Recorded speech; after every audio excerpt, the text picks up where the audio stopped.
Recording in front of a live studio audience at Berlin's House of Colour, Megan and Konrad unpack Germany's liberal attitude to children and alcohol, a bottleneck at the Berlin Citizenship Application Office, and why it's best not to have a heart attack in Germany. Also, there's audience questions and some fancy IPAs from the Megacan pals at Fuerst Wiacek. Aber hallo. In Berlin's heart, where news is unveiled, Megan and Konrad with German tales. The German news, it's tough to bear, but with Megacans, they're ready to head there. Konrad, daily news at hand. Megan feels to spare time to crack those cans. With each sip she takes, the Meg is her shield, but will it last the news? 'Cause that was the deal.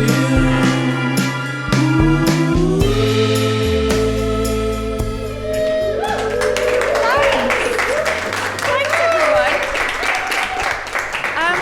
Thank you so much for being here. We're really excited and we're slightly nervous because I think, and it's wonderful, but this might be the first time that a live audience has been made up of the majority of people who are not our really good pals and partners who kind of have to be here. Hi, Flo.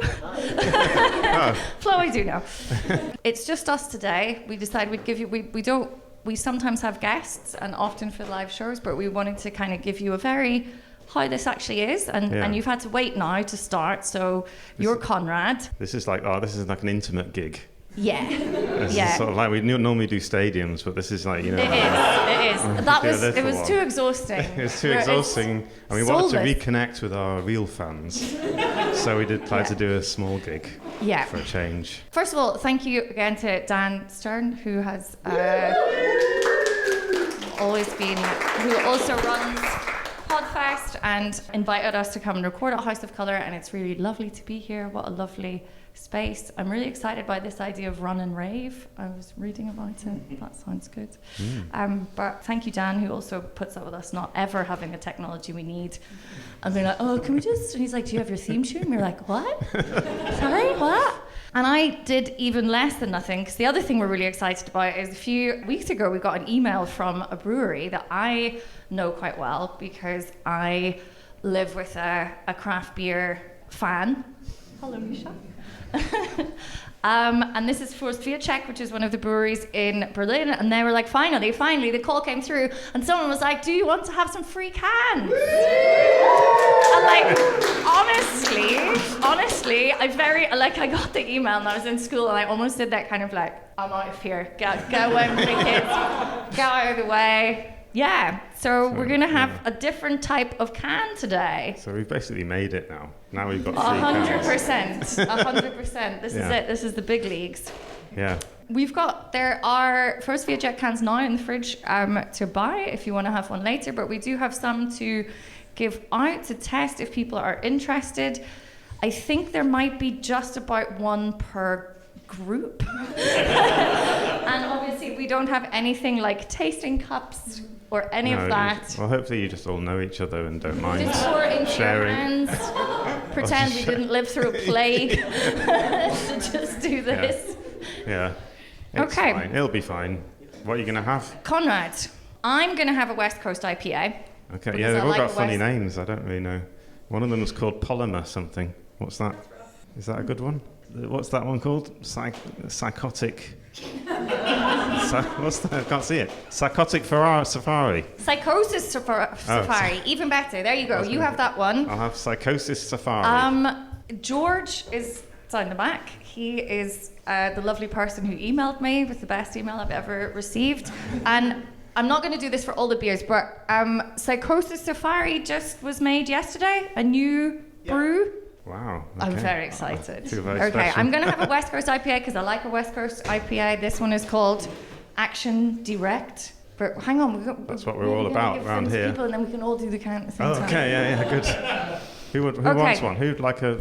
Any Blur fans? We have Park Life. Yeah, okay. I'm going to get this, and I'm sorry if there are more groups than what I have counted. There's one with Hello, coconut Richie. in it. Does anyone like coconut beer? You want a coconut IPA? It's called Palms. That's nice. You have that one. I actually can't see with this one, but it's got a really cool monster on it. Polymers are forever. Heather, former, I think, 2-time guest on the one time. Okay. And we've just got 2 more left. This is a Mexican style lager. And this one is a High Five, a hazy, very trendy. Is that a cloudy beer? Is that like a... Yeah, like the haze. Some people are all about the haze. Yeah, but people like cloudy things, don't they? Drinks and that. It's like Germans Sure, this like is the cloudy kind of apple marketing juice. that George was dreaming about. Oh, hazy, yeah, cloudy. Like a Naturtrub. Like Naturtrub, yeah. It's like... Bits in it. Yeah, the bits in it. Does it have bits in it? No, it probably doesn't. But that's what apple, like that apple juice that you get in the supermarket, and it's bio and stuff. Anyone for a high five? Flo! Oh, I'm sorry. Rock, paper, scissors. I'm sorry. It has to be. Are you sure? Okay. Thank you very much, Flo. Okay, so we're all going to open them at the same time, Okay, yeah? Okay, 1, 2, Cheers. 3. Cheers. Cheers. They're very pretty cans, aren't they? Cheers. Obviously, we are all about the Megacans, but no Megacan company has offered us anything. Yeah. And This will have to do is until Jack Daniels gets in touch. Oh, come on, Jack. Anyway, no. Action Direct with This an is E at the delicious, end. and it's a really nice size of can. Like, it's an actual can that's not 250 milliliters. How's everyone's beer? I sort of not accidentally drink a lot of craft beer, but like go to quite a lot of craft beer places, and I do think this one is delicious.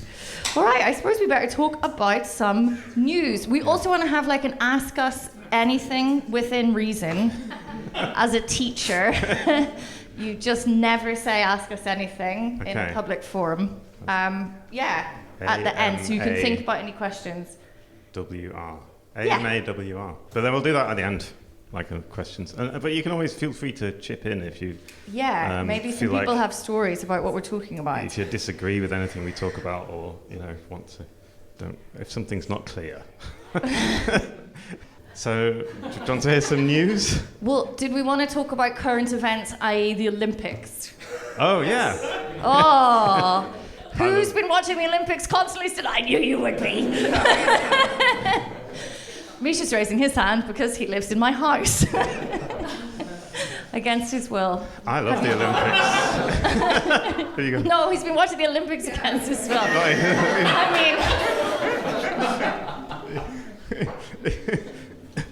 Really sweaty. Tell me about the Olympics.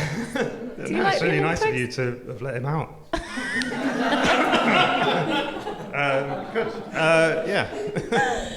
Oh God. So yeah, because I'm like really obsessed with the Olympics too, and I realised after a while why. It's because it takes me back to when I was 10 years old, and it was like children's birthday parties. Because all the games, they're basically games that you used to play as children. It's all like BMX biking and skateboarding. Birthday parties did you go to?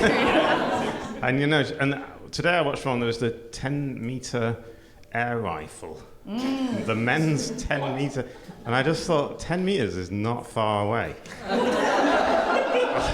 And I thought, you like watching the Olympics? And I wondered, how did that sport develop? And I realised it's because people were practicing in their back garden, and they only had 10 meters of space.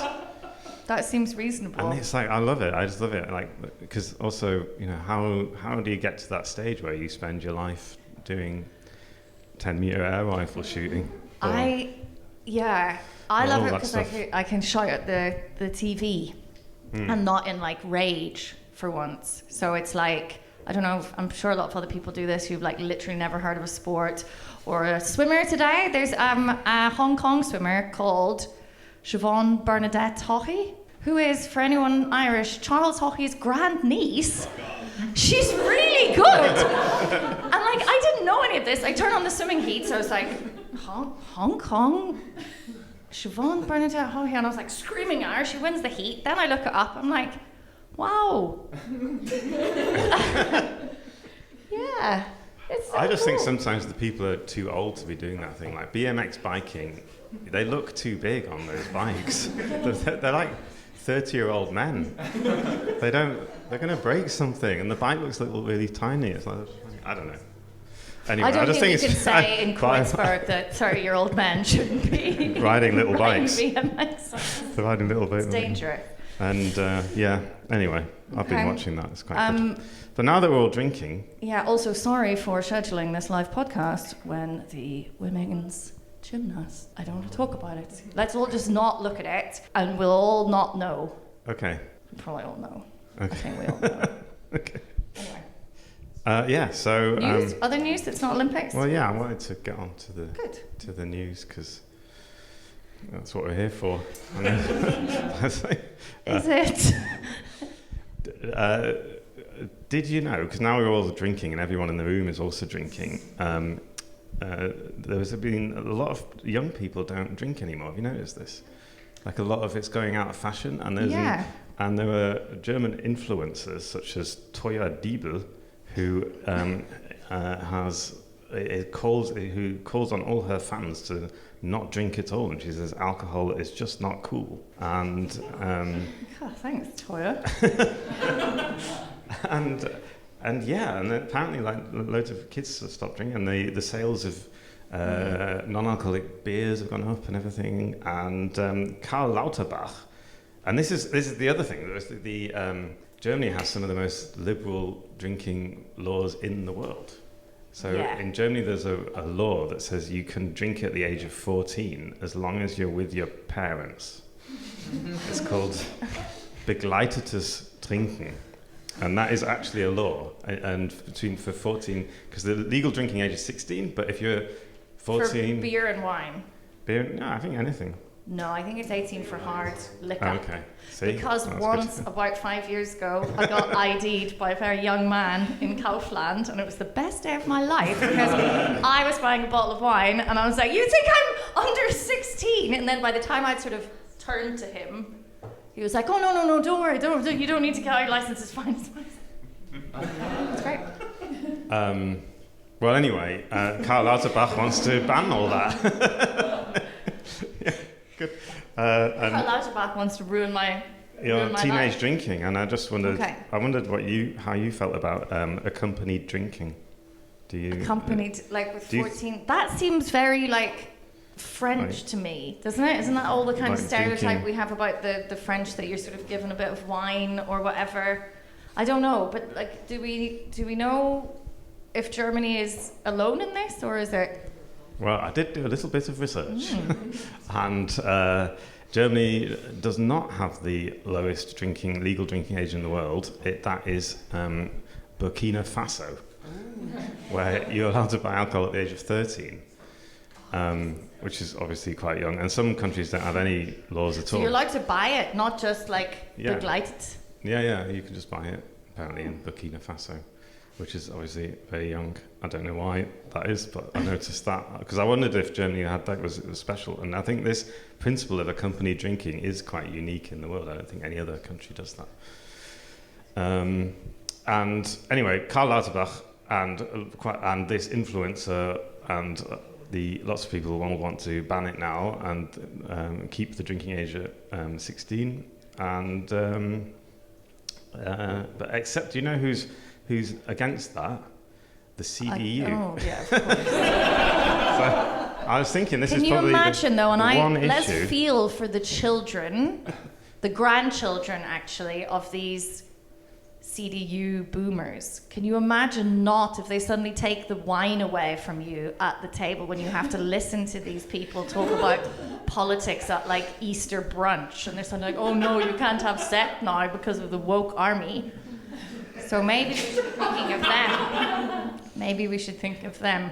So, health policy spokesperson for the CDU-CSU parliamentary group, he's got a great name, he's called Tino Sorge, which is German for Tiny Rory. I think, probably. He says the family plays a central role when it comes to responsible alcohol consumption. Would you agree with that? Tino, I have some notes for you, which we won't go into. But I think... So, yeah. You texted me this like a while ago and was like, do we actually agree on the CDU on this one? And I do have this thing of like, oh, that seems fine. Why do more like restrictive things? Germany seems very responsible, but then I come from Ireland, and that is not like the bar at which we should be measuring like problematic or non-problematic alcohol consumption. But it's not clear to me how, I don't know, I think kids are going to get booze if they want booze.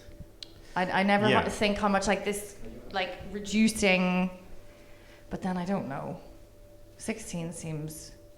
So there is a problem with drinking in Germany. Do you want to hear the stats? Do you want to hear some stats? Yeah, we'll do this and then we'll stop talking about this as we get progressively drunker. Tell us the stats, Konrad. In a recent survey, 4,000 people between the ages of 12 and 17, they found that 1 in 9 declared they have a problematic consumption of alcohol. And so that's just obviously... 1 in 9? Yeah, so that's fine. Of teenagers? Yeah.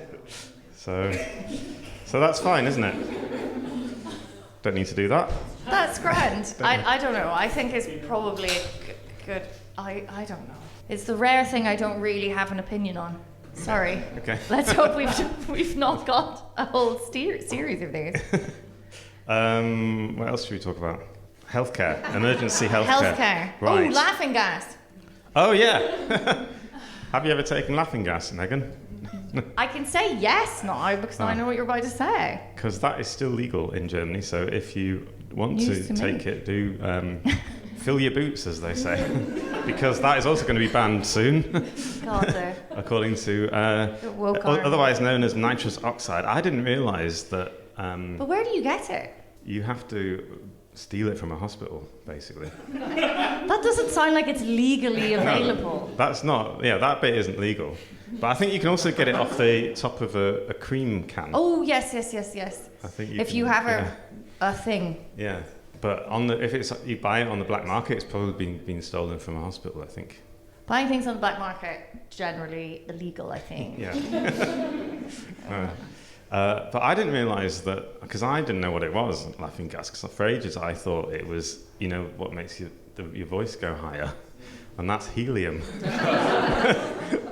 And I thought that's why people were laughing, because they were like making their voice. I thought that, so I had to educate myself about nitrous oxide today while I was researching all this. So it's not that. It doesn't make your voice go higher, laughing gas. No. But they're going to take that out entirely. It's just gone. Yeah, it's going to be an illegal substance. It already is in the UK and parts of America. So the substance itself isn't... Oh no, you can still... I'm sure the cream makers will still be allowed to use it, and the hospitals. But I think you're not allowed to buy it, and I don't know. Anyway. Is everything clear so far? Yeah, that's fine. That seems totally reasonable. Shall I just keep talking? Yeah, okay. What's next on the list? Healthcare. Yes, so, okay. We already did a little bit about this, but this is different because this is emergency healthcare. So that they figured out that Germany, even though it has Germany obviously a pretty advanced country and is pretty good with healthcare, you spend quite a lot of money. Germany spends more money than most countries on healthcare, but that's partly because of the way the healthcare system works, and because it's in the health insurance company's interest to raise premiums and all this other stuff.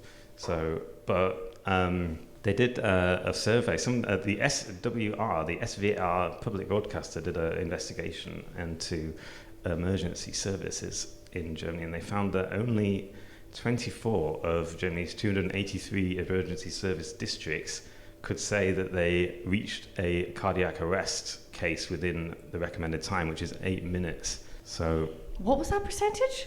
24 out of 283 said that they could make that. That was, they said, and then they said, well, 130. 8 minutes still seems. Yeah, and that's because a cardiac arrest is the most time. It's when there's a lot of time pressure in that situation, and that's when they have to be there as quick as they can. And and then they said that 130 said that there was no way they could make that target, and the rest just didn't offer any data at all. don't know. They just were like, don't know, maybe.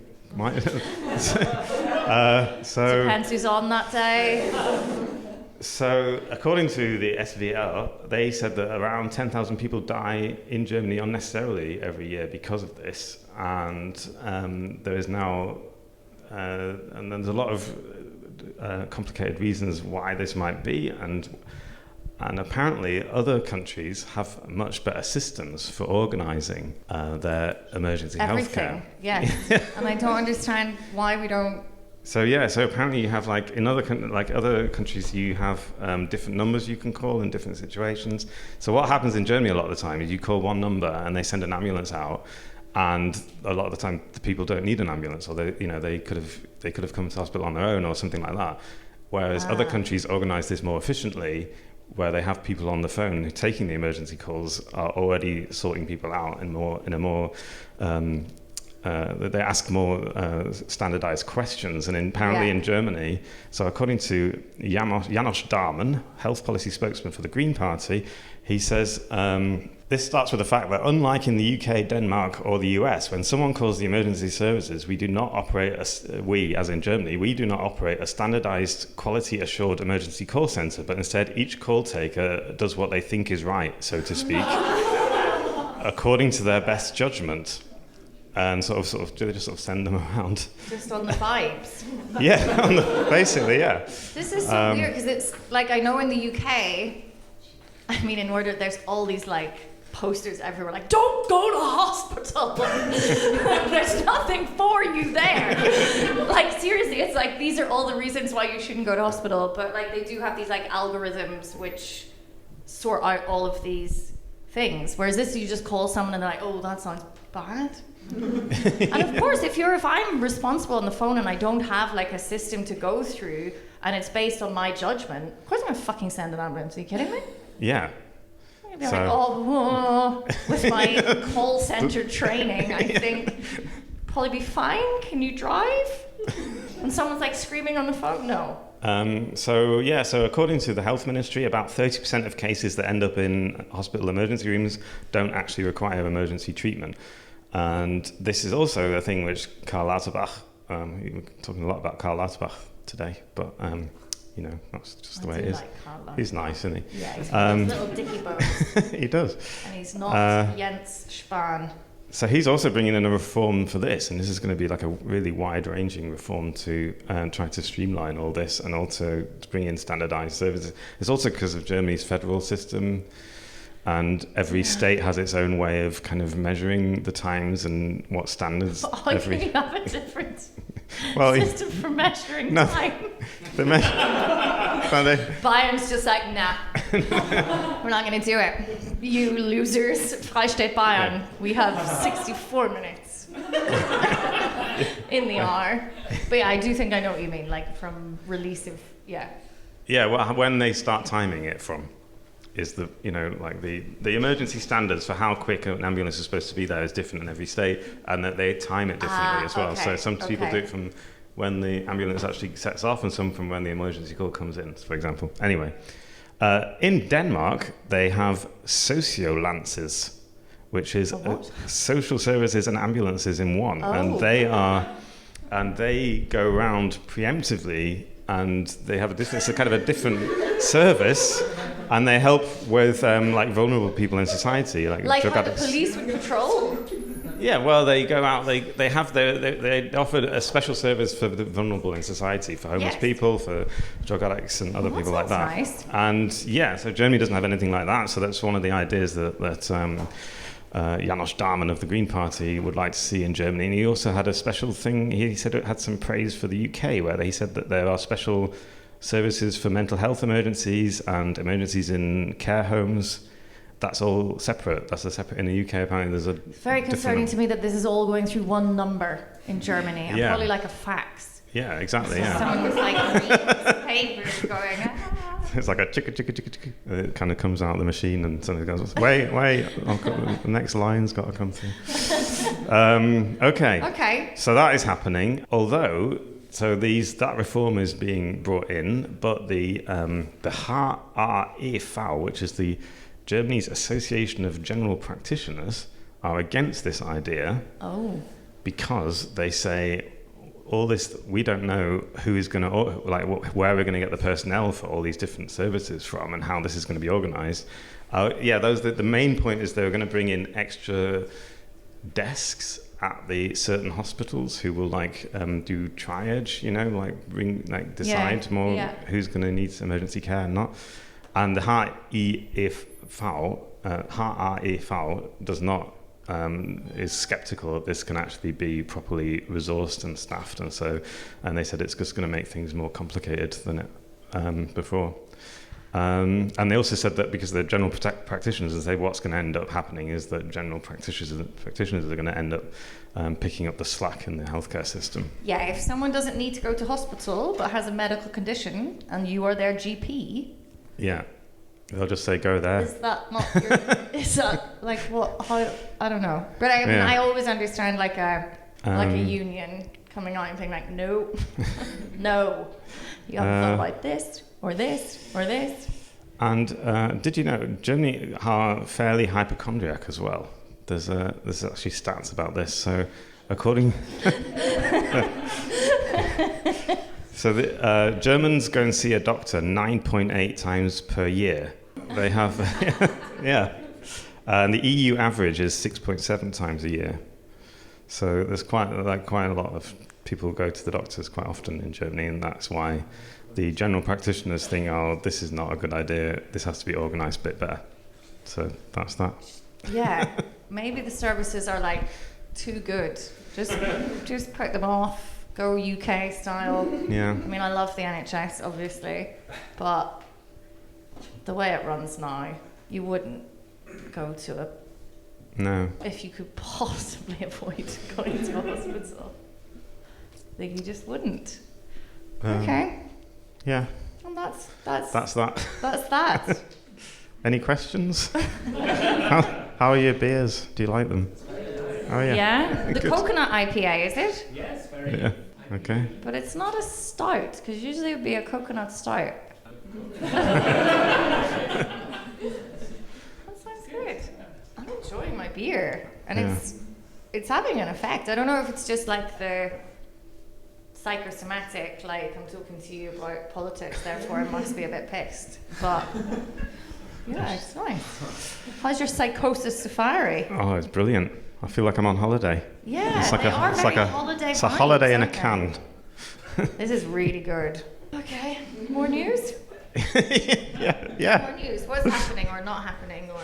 So do you remember we talked about citizenship laws? So we did this thing, then June 27th was a big day, because maybe some people in this room were also Did anyone else affected become with eligible German to be a German on the 27th? Oh yeah, cool. So Congratulations, everyone. so June 27th they reformed the law, so now you only have to be in Germany for 5 years to be eligible for German citizenship. What else was there? And 3 under certain circumstances, I think. If you really try really hard, yeah. You try really hard. And I was about to say, or marry a German, but maybe that is also... That's trying really hard. That was mean. I didn't mean it. I love German.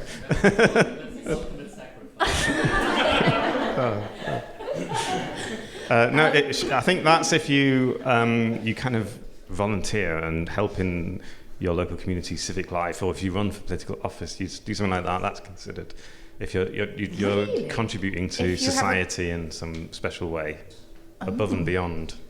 Not just working here and I don't know. But That's apparently, nice. I think But the big one was the double or multiple citizenships. That made a lot of difference to non-EU citizens. Like a lot of people obviously had a big decision to make, like Americans and Turkish people and Canadians. I know a Canadian guy who had to give up his citizenship to become German, and so they've got rid of that, and I think a lot of people are really glad about that. Were you glad? I was very happy about that. Yeah, good. Yeah. But so now in Berlin, so I did a story about. So I did this story. I wrote about that stuff a few weeks ago, and then someone emailed me.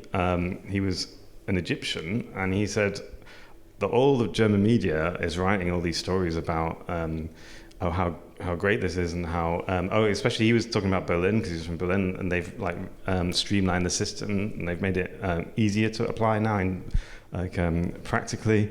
And he said, I'm sick of all this. I've been applying for the last 5 years, and why doesn't nobody write about this, about the fact that it's so difficult to become German? And you get like, and he thinks that.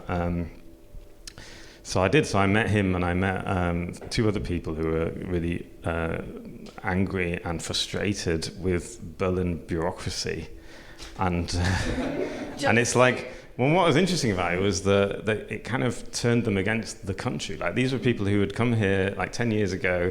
They'd studied here, they got a good job, they learned German, they tried really hard, they liked Germany, they liked the freedom. You know, it's like often these people come from, like the people I spoke to came from Pakistan, Egypt, and Russia, which are obviously all like not, you know, all dictatorships basically, like not pleasant places necessarily to live. And now they're willing to choose their dictator over Berlin bureaucracy. Well, now, and they were like, you know, I came here and I wanted a good job, and I really like Germany, and then I feel like a second-class citizen because of the bureaucracy, just because of the bureaucracy. So the woman I spoke to, she said, like, you know, I sent all these, I applied, I sent all my emails, I've paid all my taxes, I've learned German, and then you just don't hear anything. You hear nothing for like 18 months, it turns into 2 years.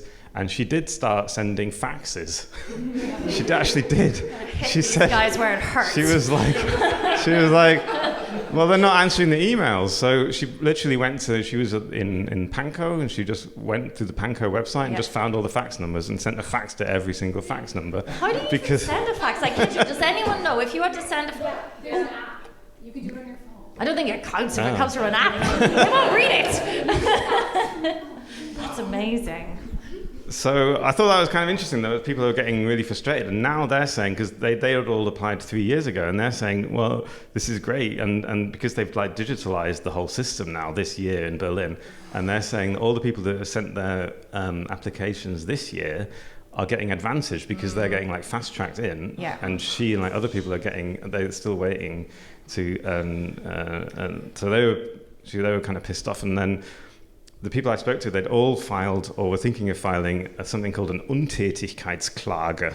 Do you know what that is? Does anyone know? You're not doing your job. I'm suing you for not doing your job. So this is a thing in Germany you can do if a local authority or any kind of authority does not respond to an application for 6 months.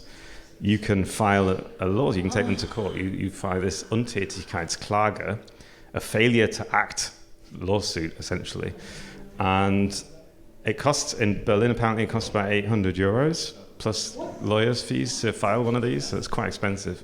And I know someone who did it for his whole family, so he ended up paying over €3,000 because no one was responding to him, but he became, like, then they were noticed. Then that's what then their application got noticed. And and haven't they sort of, as of the beginning of this year, rather than applying through your local Standesamt, you go to a centralized authority for citizenship. And that's what's caused, well, no, there was already probably a backlog because Berlin. Yeah. And now all these other lads are sitting there and they're just, you know, when you go into these programs, I went to the Standesamt the other day, and first of all, has anyone been to the Ausländerbehörde? I know you're supposed to call it something else now, but I'm so sorry.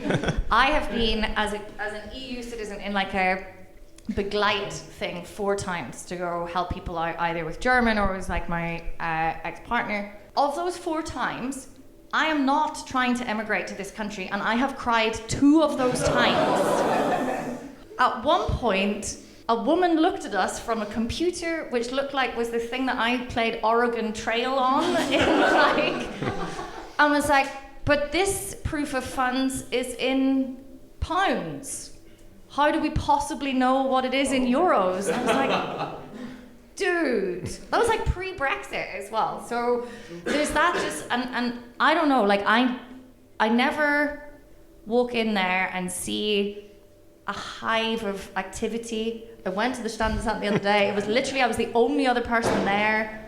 there was one person, I didn't see anyone, I don't know what's happening. You just know that you're, like, these people, like, their file is just somewhere in a big stapel somewhere that's being, like, shuffled along, and it's just sitting there collecting dust. Like, I just know this is a thing. Yeah. Well, now, instead of the Ausländerbehörde, now there's a thing called the LEA. Yeah. The Landesamt für something and Einwanderung and... So sorry for your something. Einwanderung. It's essentially, it's the Office for Immigration and Citizenship, I think, is in the English time. Not for Ausländer? No, I don't know. I think I'm not sure. Anyway, what happened was at the beginning of this year. Before this year, you had all the different districts. The were administrating all the citizenship requests. Now they are getting sent all those applications from the last few years that they've still got left over. The LEA is getting sent them all, and they said they've got 40,000 old ones to work through. The oldest of which is from 2005. Someone said,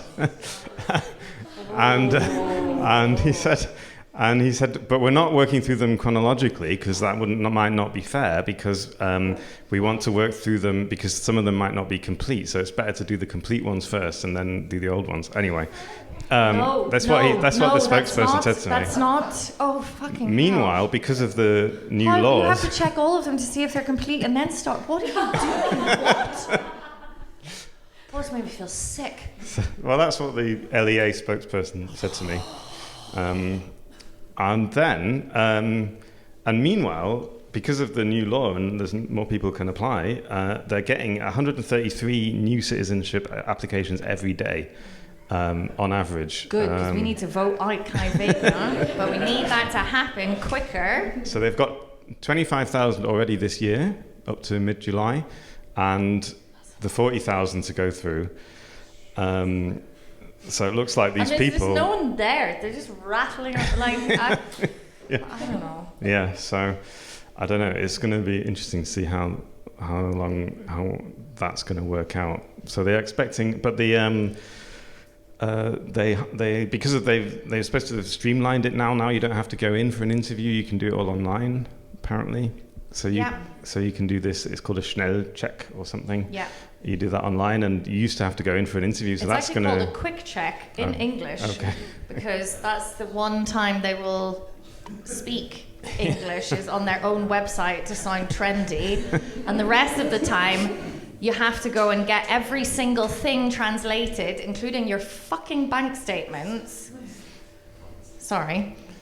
But their aim now is to process every application within 6 months from now on. That is the official new aim. From now, they're going to do all of that in 6 months? No, they want each one. When you apply, the aim is to get one. You should get an answer within 6 months. That's. But that means all those 40,000 now have to be done in 6 months. Yeah, it's probably not going to work out, is it? I don't know. That's just what their aim is. Or they'll get a lot of Untätigkeitsklagen.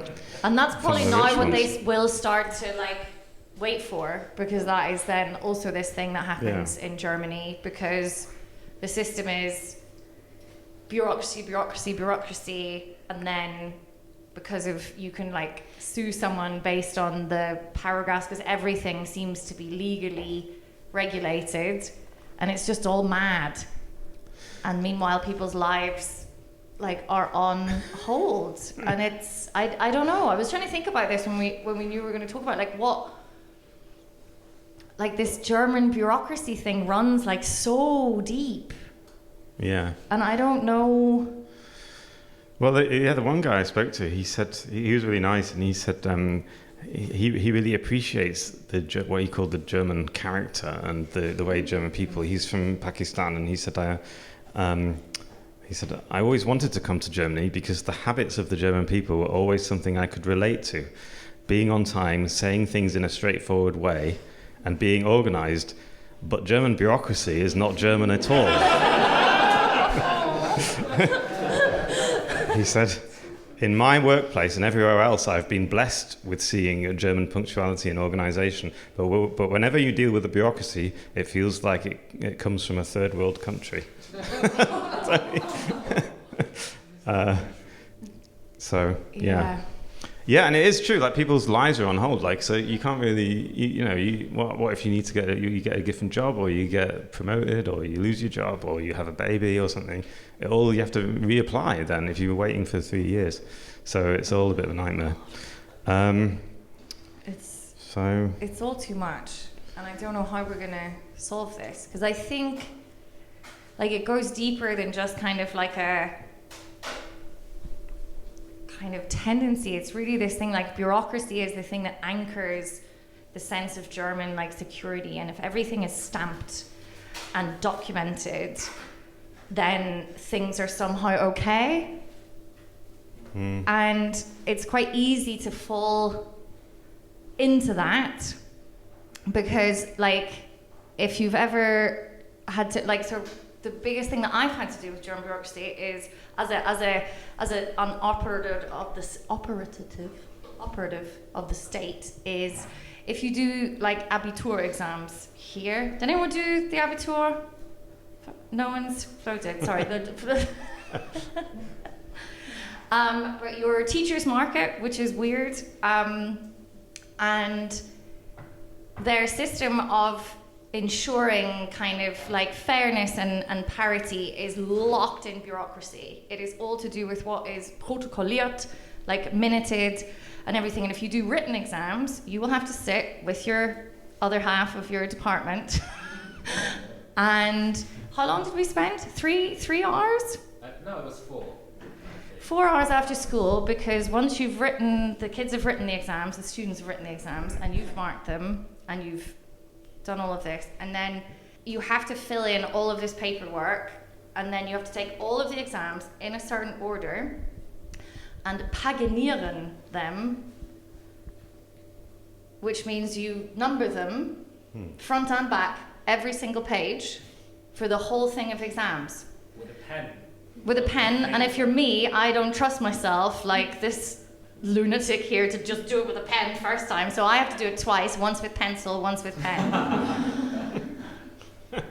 And you get to the end and you're like, it's okay, because if someone ever anklags us, and this is the whole point, the judge will be able to see exactly into this file, which we keep for 10 years, who has done what on what page. And you go, well, then I'm safe. And you're like, no, you're actually not, but you do feel this in Germany, but you're actually not, because there's been, like, the system for Abitur, as much as I enjoy teaching it, is, like, completely reliant on, like, vibes. Just, no, like, seriously, like, on the moral kind of, how much effort is this teacher going to put in? How much effort is the teacher that they send the exams to double check them? And sometimes at another school, often at the same school, like how, that's all it is. But then everyone fills in all these papers and you number everything and you get to the end and you go, so I don't know how, because we have to find another way of making Germany feel safe. That's not this. I wish I could answer your cry for help. Sorry, I don't know. I don't know. What can we do? What can we do about Germans' addiction to bureaucracy? A little thing, but I can imagine it's the same sort of thing. Like if you're working in an amt, you've only got the things that you haven't. I don't know. Yeah. It sucks. It's pretty bloody annoying. I don't know. I don't. Oh dear. So anyway. Any questions? Yes. I've finished all the news. That's all that's happened. That's all that's happened. Yes? I have a question. What are your 3 least favorites personalities that you talked about in the show? Oh, okay. In terms German of culture after 1949. So what are the? So for the people listening at home, the question was, what are our 3 least favorite German people? After 1949. No, we would have discussed on the show, so probably like politicians or other public figures. Okay. After 1949. Public figures. I can probably answer this very quickly. Christian Lindner really annoys me. Not even that, like, in terms of like how much I disagree with his politics. Like, there's a whole load of other like dicks on the right that I wouldn't even like, ugh, whatever. But he is in this middle, no, and I just feel like they're fucking up the ample coalition at the moment. And he just annoys me. He's a business bro. He's not a serious person. Yeah, no, he's really annoying. Yeah, do you want to give one? And then... is it 3 each? Do we get 3 each? Well, I've definitely got 2 more. Julian Reichelt. I was going to say it's him. You hate him. Yeah, I really hate him. Because he's so annoying. Him the way I talk about everything. No, he's just like a kind of... Who is Julian Reichelt for the... he's the former editor of the Bild-Zeitung, and he was sacked for inappropriate behaviour at the workplace, Shocking. bullying and stuff. And now he is just sort of a general Twitter pundit who says things deliberately designed to annoy me and people like me.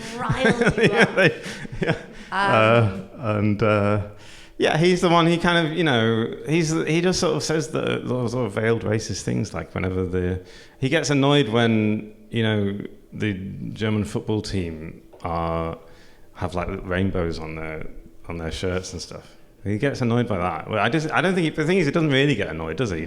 He just says it so that he can. Nasty. So he gets more people, and he's really. On.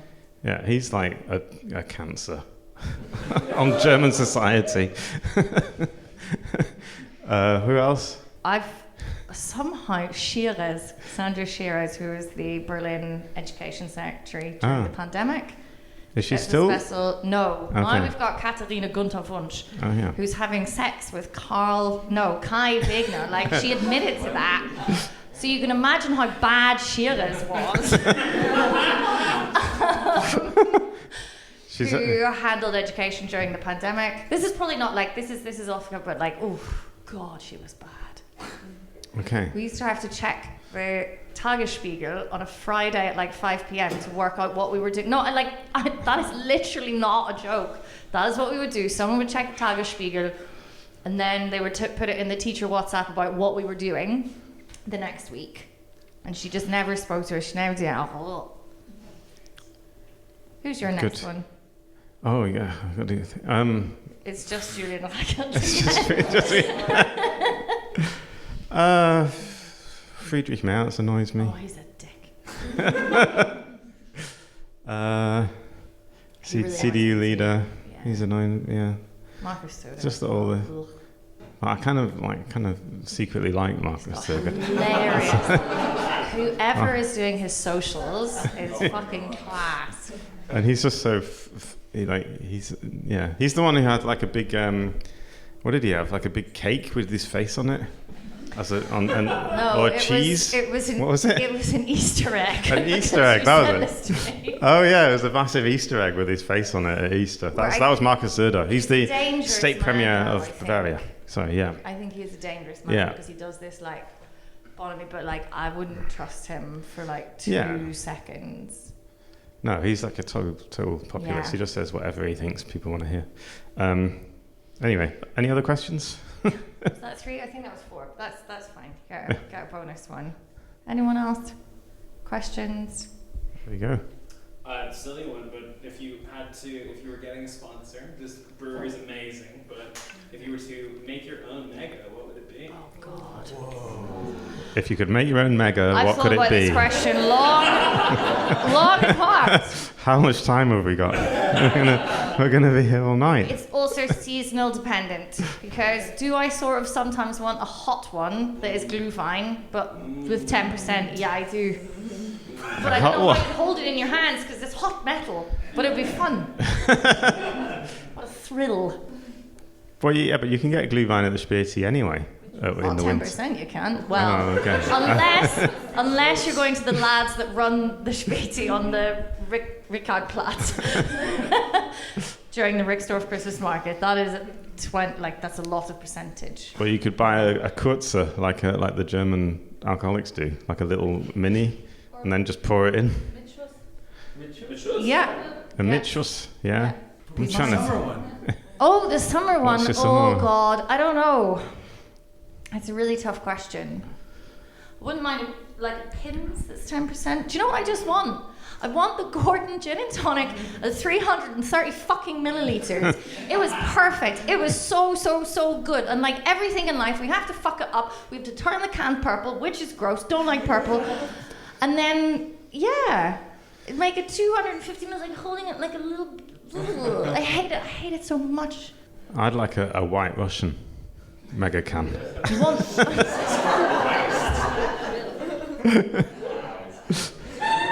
That'd be nice.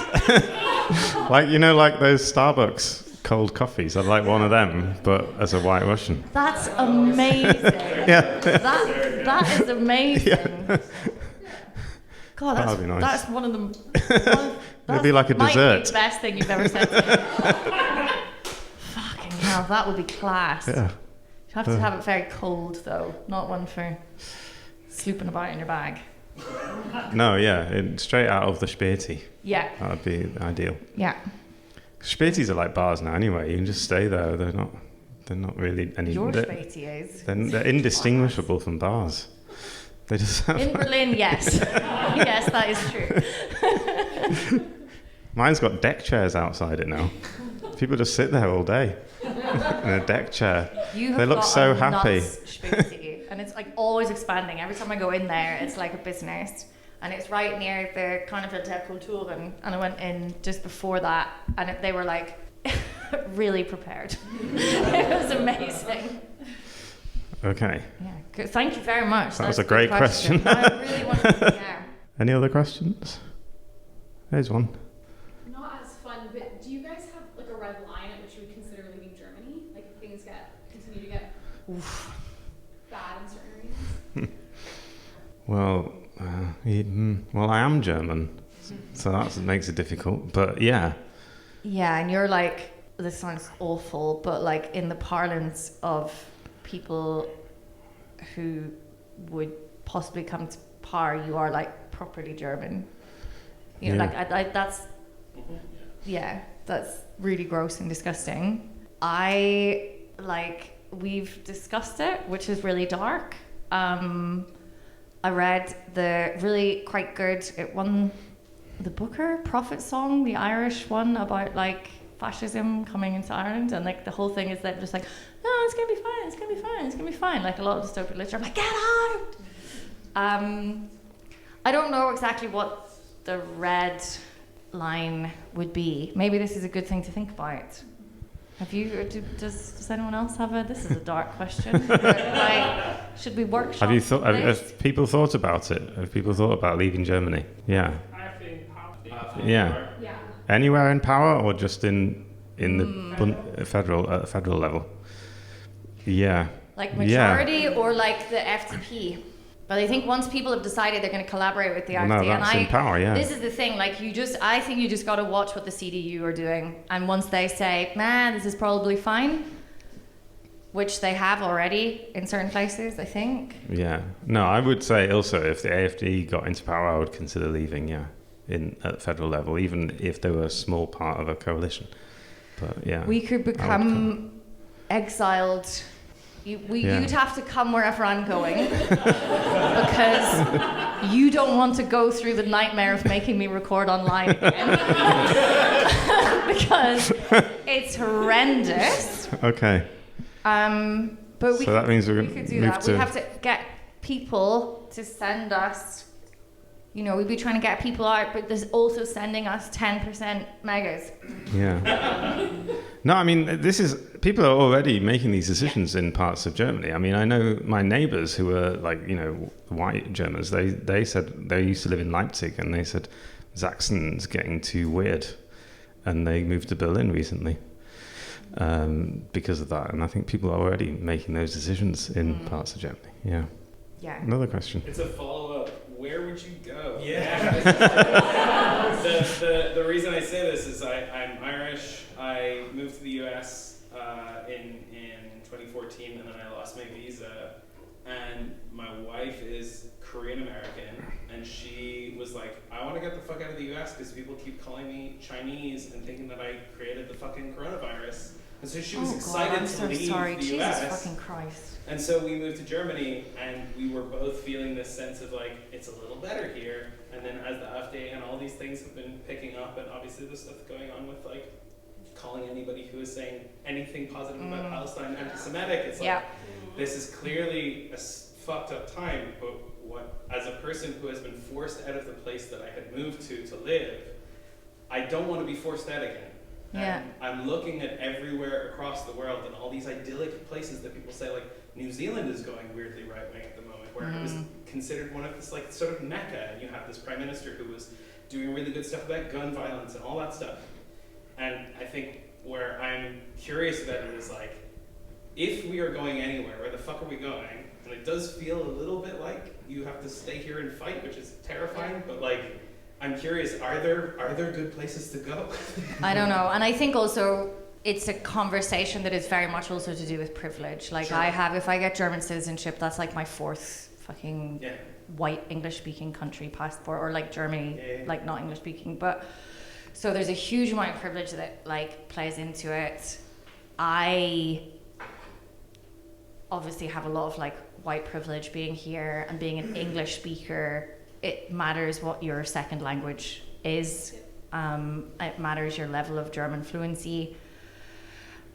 Yeah, I don't know. Like, it's easy to be, and obviously this is kind of our whole thing, like really cynical and be like, this is awful and whatever. But like, if we can manage to get all of these people like nationalized, like Germany does have a chance to have a broader, like we will be all German, like regardless of what they want to say, and then we can vote and maybe stop things being so weird, and we'll still have to deal with all the rest of them and their definitions of certain terms, but like that's fine. Like we can probably, or like certain ones of us are equipped and not in so much danger to fight that fight.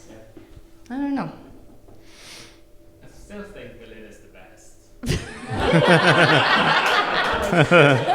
Oh yeah. It's really true. I mean, and great places, and yeah, maybe we have to stay here and fight, but I think Berlin is still. It is fucking like class. That brings me to I have a question. Oh. So it's vacation time. What do you miss most about Berlin when you go somewhere else? 10% Megacans. Like. Sorry. What do you miss about Berlin when you're on holiday? Oh. Or just away. Or just away generally, if you're on a business trip.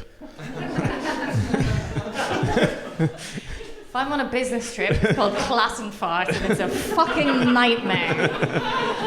That's a business trip. 10% Megacans, and being able to drink them wherever.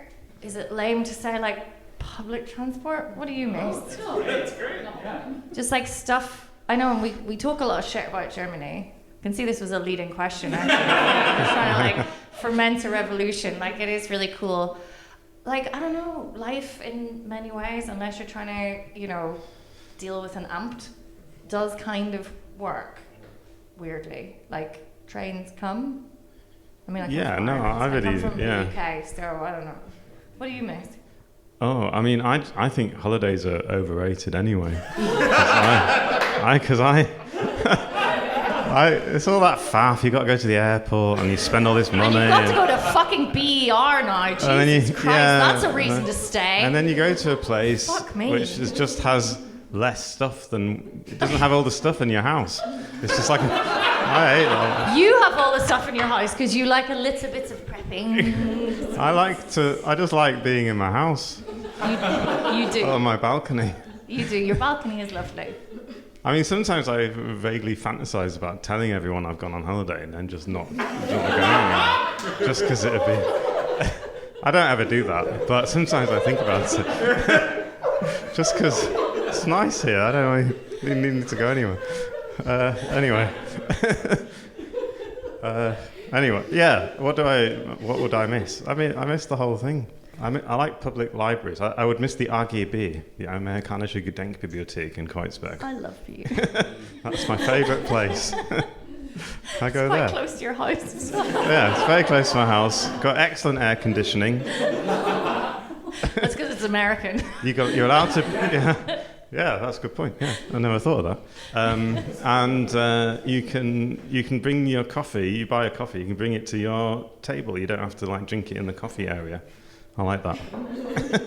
So it's just like being in a nice, cool, quiet cafe with Wi-Fi and free books. Yeah. Yeah. So that good. Does that answer the question? How's everyone's delicious Fuerst Wiacek beer? Yeah. Okay. Do you think we've reached the natural end there, or? I think so. I think What do you so. want to- I think we're done. Thank you all so Thank you so very much. much. Yeah. Thanks. Okay. This is great. This was lovely. Thanks very much to the House of Colour, and thanks very much to George and Fuerst Wiacek for the drinks. Yeah, stick around. I'm going to be having another drink, Yeah. obviously. We can answer more questions in smaller circle, which is that would not be published on the internet. Yeah. Bye.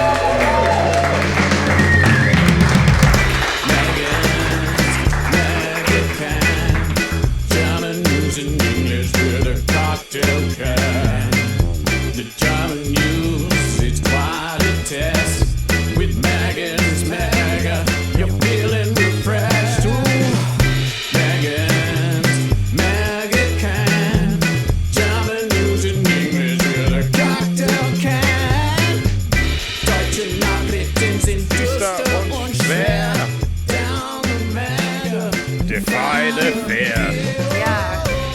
It's actually it's quite a positive message to give to people. So. I like to think that we have quite a positive impact on our listeners. I hope so. Because we try and get them to defy the fear of listening to the news all day. I mean, it's better than reading a German newspaper. Surely. I would definitely recommend listening to our podcast more than reading any German newspaper. German newspapers barely have pictures. No. Like fucking, it's just a brick of text. Oh yeah, It's and they seem to awful. make a virtue of it. They think it's like so great to have no Not like you Americans pictures. with your fucking colour pictures. decadent pictures in I your know. newspapers. Yeah, What's like- that? A crossword puzzle? Oh, no You have wonder to- you had Trump. Jesus Christ, everyone! Like, there's a middle You ground. have to concentrate on the news. It's very important, and you have to like keep this there. Just have a mega. Have a moment. Give us a picture every now and then. Just a and- wee picture, maybe of, Yeah. a diagram.